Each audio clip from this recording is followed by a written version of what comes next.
Hello friends, बहुत बड़ी news आ चुकी है। ठीक है, ध्यान से सुनना, वीडियो को स्किप मत करना। ठीक है, बहुत इंटरेस्टिंग वीडियो है ऑनलाइन पेमेंट से रिलेटेड। चलिए वीडियो को शुरू करते हैं।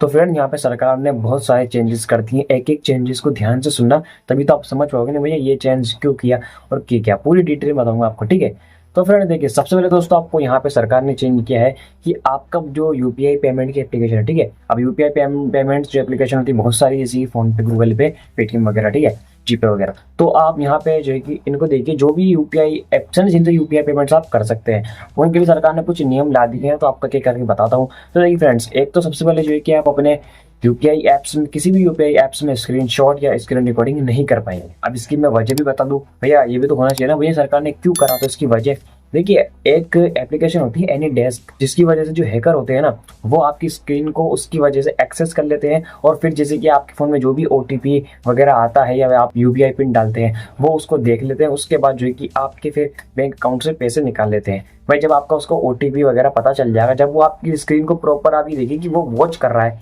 एनी डेस्क जो एप्लीकेशन है उनके पास है, उसके माध्यम से वो स्क्रीन को जो है कि ऑपरेट कर लेते हैं। जैसे कि मान लीजिए आप फोन पे वगैरह यूज कर रहे हैं, ठीक है, एग्जाम्पल के तौर पे, तो वो सब कुछ देख रहा है कि आप किस तरीके से क्या कर रहे हैं। ठीक है, तो इसको जो है कि फ्रॉड से बचने के लिए सरकार ने ये करा है। मैं इससे सहमत हूँ, ये बहुत अच्छा करा है। तो आप भी बताइएगा कि ये अच्छा है या नहीं। दूसरा दोस्तों, यहाँ पे बात कर लेते हैं कि यहाँ पे सरकार ने एक खास फीचर लाया है। कौन सा, मैं आपको बताता हूँ।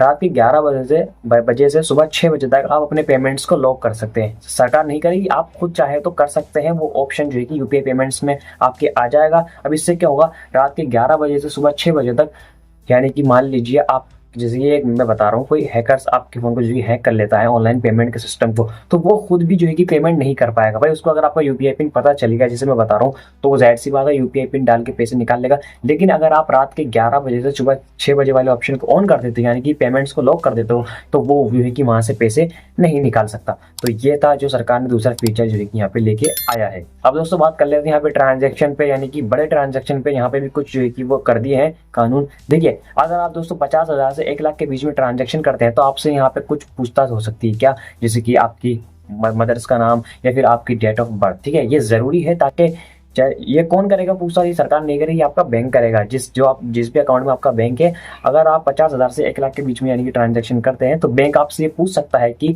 आपका जो है डेट ऑफ बर्थ क्या है, और भी आपकी जो डिटेल पूछ सकता है। ये इसलिए सिक्योरिटी के लिए। भाई ये बात सही है कि एक बैंक को लगता है कि भाई इतना बड़ा ट्रांजेक्शन एक साथ कैसे हो रहा है। ठीक है, तो ये बिल्कुल सेफ फीचर है। अब दोस्तों वहीं दूसरा फीचर भी ट्रांजैक्शन से रिलेटेड, अगर आप मोटी रकम का ट्रांजैक्शन करते हैं, मोटी से यानी कि एग्जांपल के तौर पे 5 लाख से 10 लाख के बीच में, ठीक है, इस तरीके का आप जो है कि ट्रांजैक्शन करते हैं, तो आपसे यहाँ पे थोड़ी और स्ट्रिक्टली पूछताछ हो सकती है। कैसे कि आपका जो है कि फिंगरप्रिंट, बायोमेट्रिक मांग सकता है बैंक, ठीक है, यानी कि पूछ सकता है। और आपका जो है कि फेस लॉक भी, यानी कि फेस आईडी भी आपकी मांग सकता है। और ये मांगना भी चाहिए दोस्तों। अगर आप खुद सोचिए, अगर आप 5 लाख से 10 लाख का पेमेंट कर रहे हैं, तो जरूरी है यार सिक्योरिटी के लिए। और ये नियम बहुत अच्छे हैं, मैं तो इससे सहमत हूँ। कौन कौन सहमत है कमेंट बॉक्स में जो है कि आप लोग जरूर बताना। और लास्ट फीचर दोस्तों ये है, यानी कि जो सरकार ने जो कानून लाया है वो दोस्तों ये है कि अब आपको जो है कि ओटीपी वगैरह बैंक से या जो मिलते हैं वो नहीं मिलेंगे। अब आप सोचेंगे भैया अगर ओटीपी नहीं मिलेंगे, अगर किसी को नया बैंक अकाउंट लिंक करना है, यानी कि जो मैसेज वगैरह चाहिए ओटीपी, तो वो कैसे करेगा। तो मैं आपको बताता हूँ। देखिए, आपके मोबाइल फोन में जो मैसेज एप्लीकेशन में आता है ना, यानी कि जैसे कि अगर आपने ट्रू कॉलर भी लिंक कर रखा है, तो ट्रू कॉलर आजकल तो जो है कि मोबाइल एप्लीकेशन से पहले ही ओटीपी भेज देता है, आप जानते हैं। ठीक है, तो बात हो रही है आपके ना फोन में जो है कि ओटीपी नहीं आएगा बैंकिंग का, जो भी मैसेज आएंगे ओटीपी, वो आपकी उसी यूपीआई एप्लीकेशन में आएंगे जिसका आप यूज कर रहे हैं ना। यानी कि मान लीजिए आप जैसे फोन पे वगैरह में अकाउंट लिंक कर रहे हैं, तो वो ओटीपी आएगा तो फोन पे में आएगा, यानी कि पेटीएम में कर रहे हैं तो पेटीएम में, और गूगल पे कर रहे हैं तो गूगल पे। दोस्तों ये थी आपके लिए बहुत खास वीडियो, ये जो लागू होने वाला है 1 अप्रैल से लागू होने वाला है। इस वीडियो को ज्यादा से ज्यादा शेयर कीजिए और हमारे चैनल को सब्सक्राइब तो करिए, ताकि आपको रोजाना ही ऐसी इंटरेस्टिंग वीडियो मिल सके।